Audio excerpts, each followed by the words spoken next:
खरं तर प्रशासक हे 4 दिवसाचे पाहुणे आहेत, त्यामुळे गोकुळला डाग लागेल अशा पद्धतीचं काम करू नका असा एक इशारा हसन मुश्रीफ यांनी 2 दिवसापूर्वी प्रशासकांना दिल्याचं बघायला मिळालं. आता डाग लागणार नाही याची काळजी आपण घ्यायला पाहिजे होती. डाग लागू नये म्हणून आम्ही काळजी घेतली, म्हणून हे त्यांच्या साहेबांच्या लक्षात काय येत नाही मला माहीत नाही. शासनातले मंत्री आहेत साहेब, कॅबिनेट मिनिस्टर आहेत. आज त्यावेळी प्रशासन लागते याचा अर्थ कुठे चुकीचं होत असेल म्हणून लागलं ना. मला वाटतं परवाशी सुप्रियाताईंचं मी थोडंसं एक ट्वीट ऐकलं, त्या बोलल्या, त्या व्यवस्थित बोलल्या असं मला वाटते. त्यांच्याच पक्षाच्या नेत्यांनी त्यांना बोललेत, तर त्यांचे जिल्ह्याचे आमचे जिल्हाध्यक्षांनी पण चांगलं बोलून गेले तसं मी पण ऐकलं. आणि जे सत्य होते बोलून गेलेत ते लोक. आम्ही फक्त प्रामाणिकपणे काम करतो आहे. आम्हाला दूध गोकुळ हा महाराष्ट्रातला 1 नंबरचा ब्रँड आहे. आज चांगल्या ताकदीने आणि कसं पुढे जाता येईल त्याचे आम्ही प्रयत्न करू आणि करणार आहेत.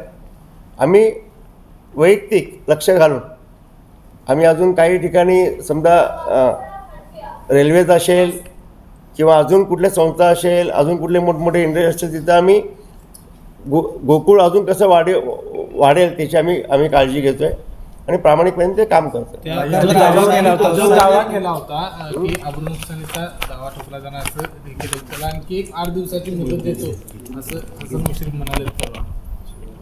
तो त्यांचा प्रश्न आहे बाबा. त्यांनी मुदत मी त्या मुदतीला आणि त्या अब्रूनुसार मी काही घाबरत नाही आहे. माझं मी प्रामाणिक काम करतो. अशा दाव्यांना मी कुठे मला वाटत नाही मी थारा देईन आणि मला काळजी करण्याची काही गरज नाही आहे. आणि मी पैसे आणायचे तर कुठून आणायचे? मुश्रीफ साहेबांनीच मग आम्हाला केडीसीतून लोन द्यायला पाहिजेत. मग कुठेतरी संस्था आम्ही तयार करून दाखवतो. मग 200 कोटीचं लोन मागतो, 100 कोटी त्यांचा आपण सुद्धा त्यांना द्यायला लावतो. मग तसे पण त्यांनी एक कारखान्याला 200 करोड 700 करोड बघा तसं ऐकून आहे मी. त्यांना काय पेपर काही जास्त लागत नाही, क्लिअर कट जास्त. पण अवसायनातील ज्या काही संस्थांच्या सुनावण्या सुरू आहेत त्या वेळेवर होत नाही.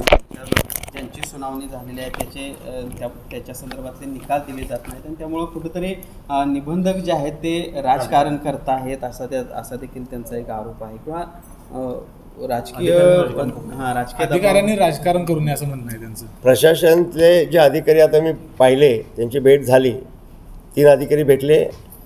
ते याच्यामध्ये खरंच नवीन आहेत, खरं ते पण शिकून घ्यायलेत आणि त्यांना सांगितलं तुम्ही आणि ते चांगल्या पद्धतीने काम करतील. त्यांना भाजप म्हणून किंवा शिवसेना म्हणून राष्ट्रवादी काँग्रेस म्हणून काम नाही करणार. जे प्रशासन नेमलेलं आहे त्या प्रशासनच्या जे त्यांना अधिकार आहेत त्या अधिकारातून काम करतील. ते कोणासाठीच काम नाही करणार आणि त्यांना मी तसंच फर्स्ट सूचना दिल्या. एखाद्या वेळेस कधी आमची कधी अशी अडचण असेल तुम्ही त्याला पण थारा देऊ नका.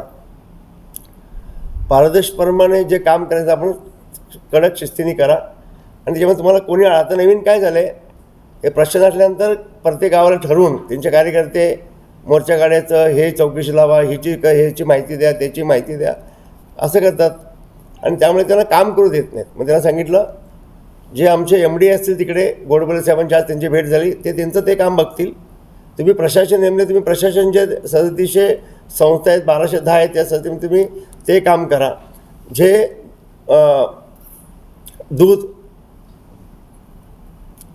जिथे म्हणजे चंदगडला आहेत, नवी मुंबईला आहेत, कोल्हापूरला आहेत, पुण्याला आहेत, तिकडे तुम्ही व्हिजिट करा आणि तुम्हाला काय त्याच्यामध्ये अजून तुम्ही अचानकपणे हे द्या, व्हिजिट द्या.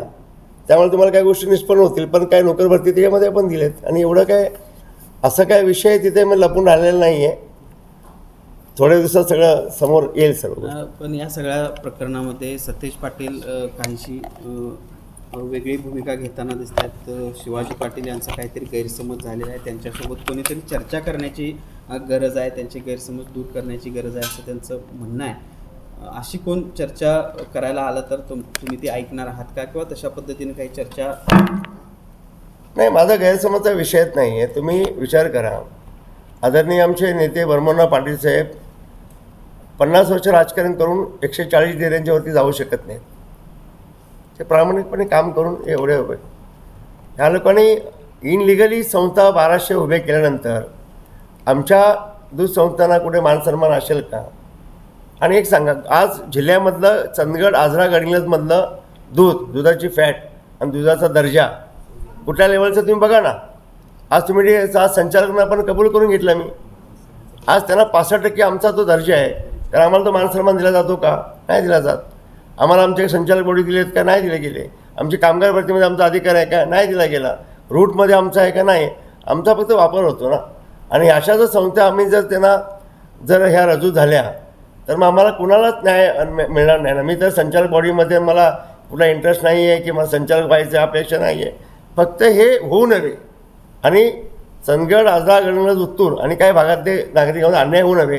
ज्या शेतकरी कुटुंबातून आपल्या दूध डेअरी हाच मला माझा प्रश्न होता. आणि त्या प्रश्नाला मागे लावून आम्ही ते काम केलं. खरं तर या सगळ्या ह्याच्यामध्ये बघितलं तर एका बाजूला शिवाजी पाटील आणि दुसऱ्या बाजूला जिल्ह्यातले सगळे नेते आहेत ते एका बाजूला आहेत.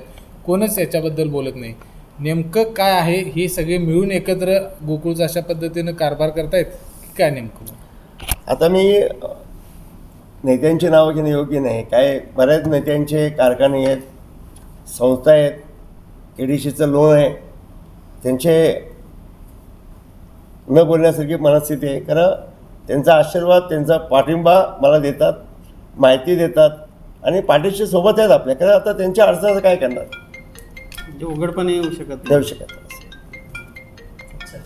सगळ्यांना वाटते शिवाजी चांगलं काम करतोस, आम्ही तुझ्या पाठीशी आहेत, खूप चांगला निर्णय झाला. 30 वर्षापासून एक व्यक्ती 25 वर्षापासून मंत्रिमंडळामध्ये कॅबिनेट दर्जाचा मंत्री असते वेळी आणि गोकुळ त्यांच्या ताब्यात, KDC त्यांच्या भाग्यात, कमीत कमी जिल्ह्याचे 15 कारखाने लोन आहे त्यांचं. प्रत्येक नेत्याला त्यांनी कर्ज दिलेले आहेत आणि कर्ज देतेवेळी विचार नाही केला. आता याच्यावरती 15 आणि 100 करोडचं माझ्या आपण दावा ठोकतील, ठोकू दे, हरकत नाही. ते सत्य ही परिस्थिती आहे आणि ते तुम्हाला मी पुढच्या कडीमध्ये KDCचं मी करून देतो ना, व्यवस्थित करून देतो. आता गोकुळ एक ते क्लिअर होते सर्व. गोकुळ निवडणुकीमध्ये मुश्रीफसोबत नकोची भूमिका तुम्ही पहिल्यापासून आत्ता पण तीच केली आहे. आहे. ते अजूनही कायम आहे का? कारण अजूनही हसन मुश्रीफ म्हणतात आम्ही महायुती म्हणूनच लढणार आहोत. नाही, हसन मुश्रीफ साहेब म्हणतात महायुती म्हणून, तर महायुतीचा त्यांनी साहेबांनी कुठलाही नियम आणि अटी पाळलेल्या नाही आहेत. भाजप मुक्त राष्ट्रवादी आणि काँग्रेस साहेबांनी पुढाकार घेतला. भाजप सोडून तिकडे प्रत्येक ठिकाणी त्यांनी आघाडी केली. भाजप कसा संपेल ह्या विचाराने त्यांनी एकदम सिस्टमॅटिक काम केलं आहे. आणि एवढंच सांगेन की माझं मत वैयक्तिक, मी मुश्रीफ साहेबांसोबत कधीच जाऊ शकत नाही आणि मुश्रीफ मुक्त गोकुळ असाच मी सांगेन, एवढंच सांगू इच्छितो बस.